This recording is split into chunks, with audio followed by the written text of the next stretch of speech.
White House pushes ahead with plan to slash pensions for up to 1 million retirees.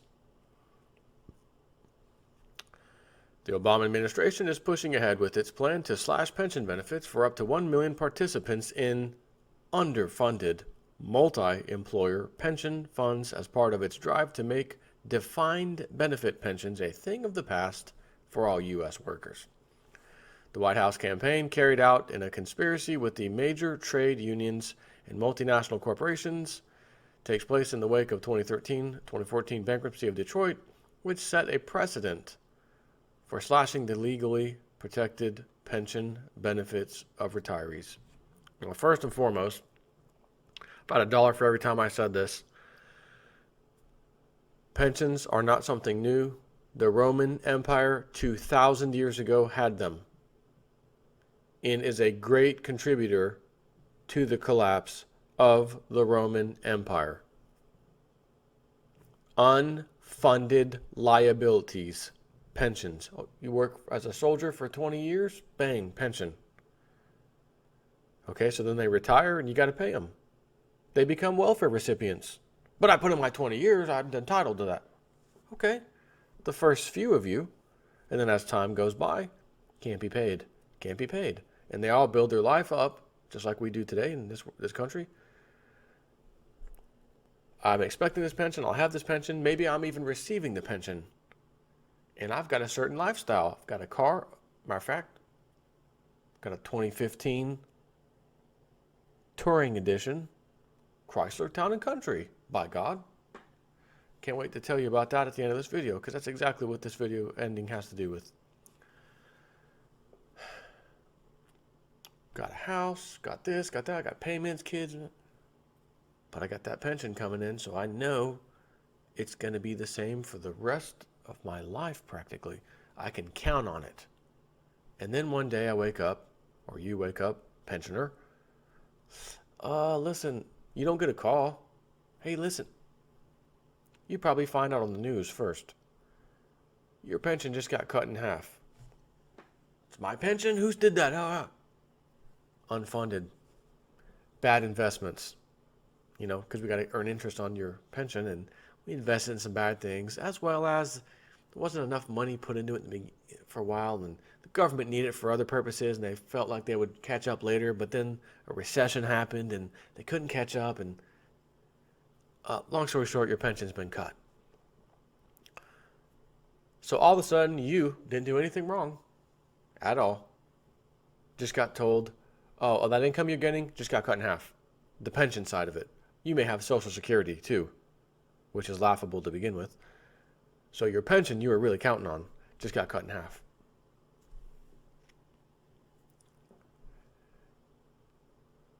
Why is that? Unfunded liability. Doesn't matter if you're federal, state, local pension, doesn't matter. An unfunded liability is an unfunded liability.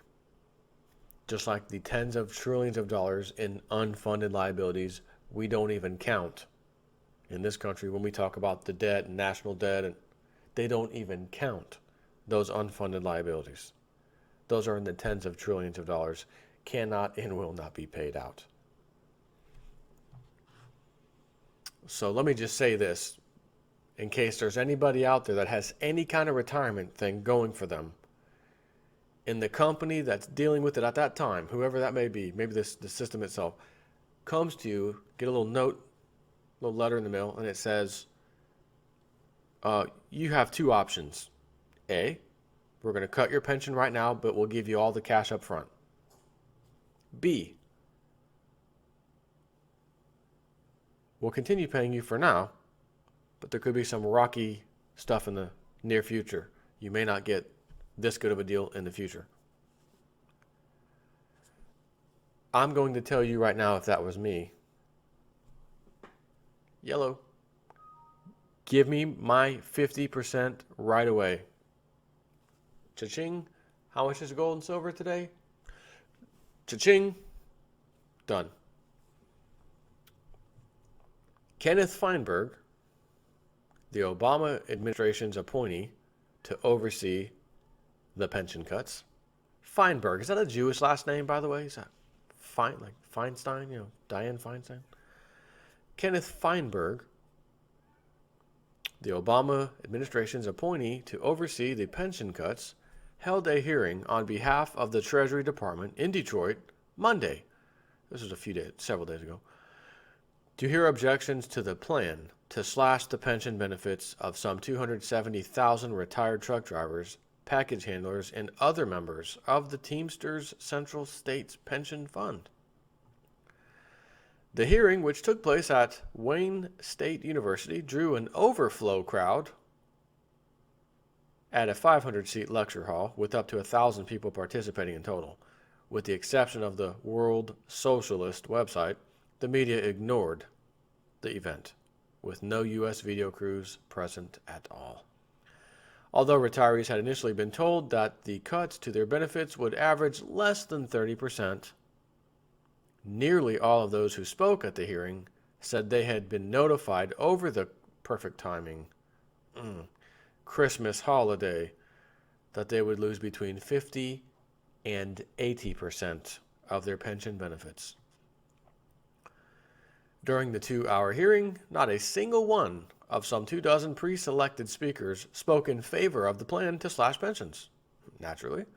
Instead, retirees voiced scathing denunciations of the managers of the Central States Pension Fund, who have received six-figure annual payouts even as they have moved to impose massive benefit cuts.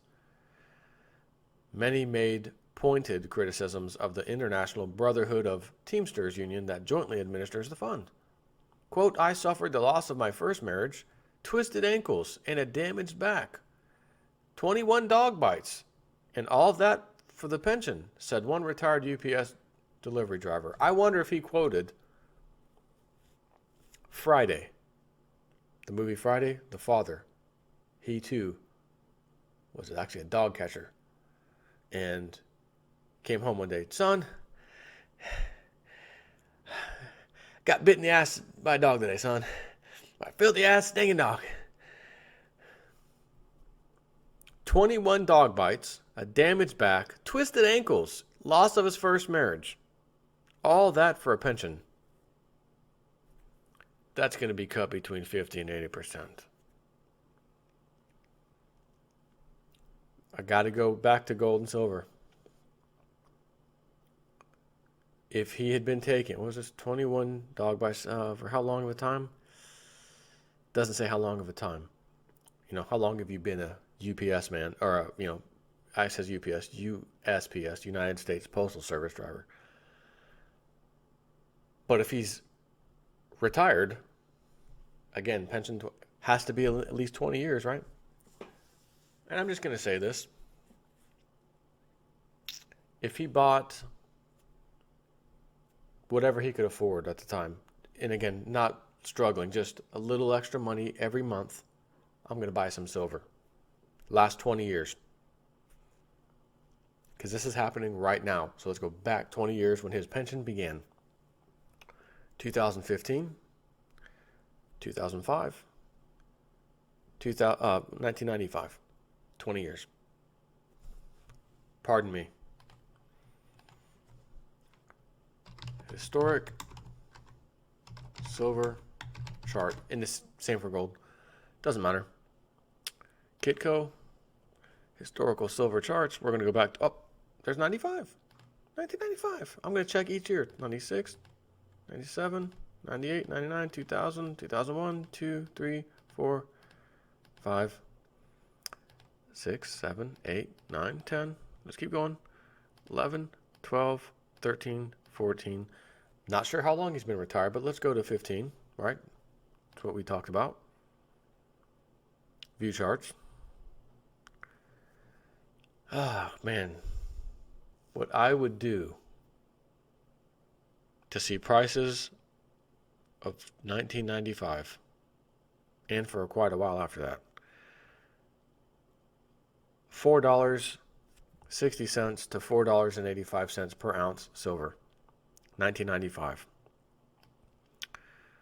1998, $5, $5.50, $5.40. 1999, $5.30, $5.40, same price. 99, 2000, $5, $4.95 ish, depending on what month you're looking at. 2001, 2002, 2003, $4.65 down to $4.40 in between. So we're going to go to 2004, $6 and some change, 2005. So for the first 10 years of this man's retirement, well, again, not his retirement, his building of his retirement, his 10 years into his 20-year pension time frame, 2005, we are at $6 and $7, pretty close into the 7, so we'll just say 7 there, a little over 7, 7.10, etc. Again, we're going to round off between $4 and $7. 4, 5, 6, 7. What's in the middle? 6. Well, actually 5.50, I guess, right? 4, 5, 6, 7. That's 6, really. It's a dollar off 7, but 5.50 is actually would be more centered. $5.50 silver. How many of those ounces, how many $5.50 could a person spend in a month? Every single month for 10 years. And then, again, starting another 10 years, that's half of it. We go from 2005 to 2006, which is jumps up, starts lower, but then it jumps on 10, 11 bucks. 2007, $13.50, down to $11.50.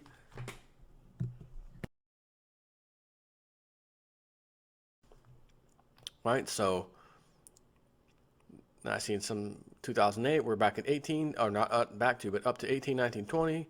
Of course, 2011, we jumped up to 50. Very short period of time. So keeping in mind, 20-year span, he did buy some silver at 40 something dollars, but it got smashed so quickly, he didn't hardly lose anything on that. It's, cost average is probably $9 or something for this guy, 10 bucks. All those years, if he had that then, he could still say today at $15 silver, because God knows how much he would have accumulated in 20 years. He could have said, you know what?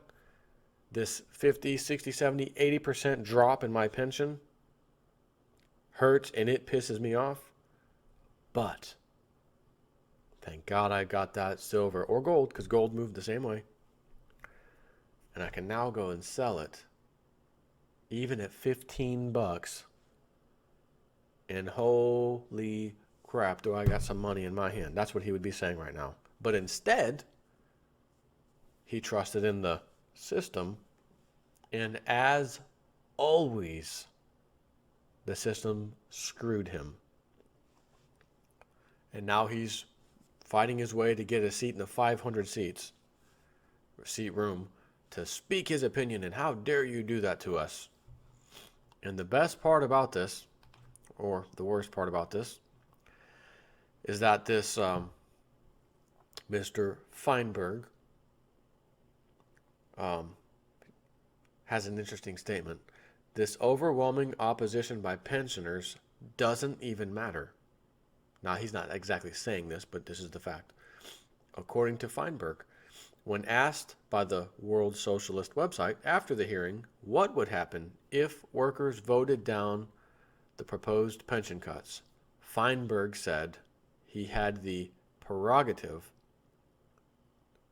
to impose pension cuts regardless.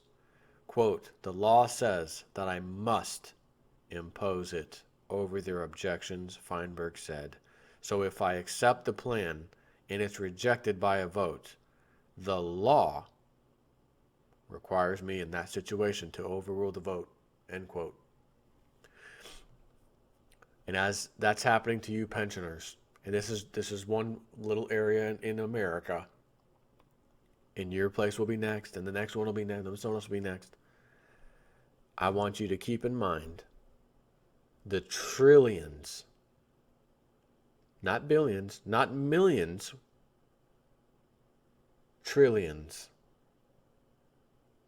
that have been spent overseas on these useless, reckless, disgusting wars. And oh, we need to send Israel $1 billion a month or whatever the hell, or a year, several billion a year, because they're our friend, I guess, just to give them billions, okay? Or $1 billion, can't account for it in Afghanistan. We don't know where it went. It was actually in cash, so we can't account for it. We don't know where it went. Oh, ISIS, they got these weapons that are supposed to go to the Syrian rebels, and they got them, and they've used them, and they've took the money, they've taken the weapons, they've taken the vehicles. Brand new Toyota 4x4s, remember that one? Uh, but your pension,